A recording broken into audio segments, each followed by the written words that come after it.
A lot of you asked about follicle stimulating hormone testing, FSH testing, if you're on the hormonal birth control and have no periods. For example, how do you know if you're now in the menopausal or postmenopausal phase of your biological transition, if you're on the pill, on the depot, have the implant, or even the Mirena coil?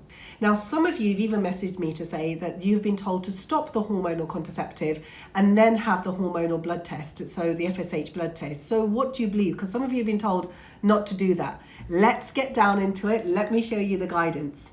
Just off the bat, we do not routinely use blood tests such as follicle stimulating hormone FSH measurements to diagnose perimenopause or menopause in otherwise healthy women who are not using hormonal contraceptives aged over 45 with typical menopausal symptoms. It basically saves time and money, and there is no need to do a follicle stimulating hormone blood test if you're over the age of 45. We diagnose you by your symptoms and that's it.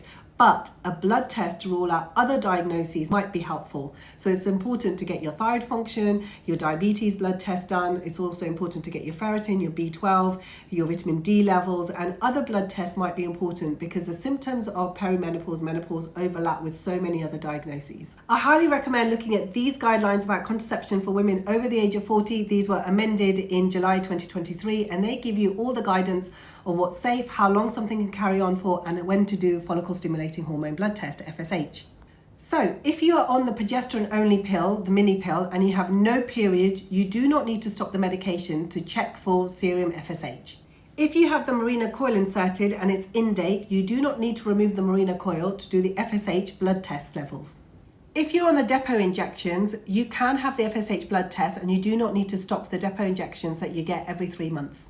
If you're on the implant, so that's in your arm, you've got the implant that's there, you can have the FSH blood test and you do not need to remove the implant to have the blood test done.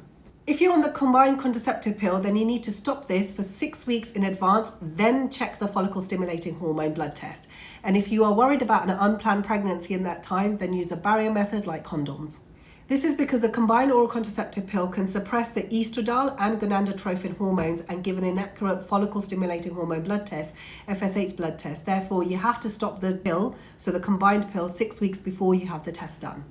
But the number one way of knowing where you are on your biological journey is to track your symptoms. So get a really good symptom tracker online for free or download an app that you can then track your symptoms and then come and see your doctor. I hope that's been useful. Please ask any questions. I'll answer them below.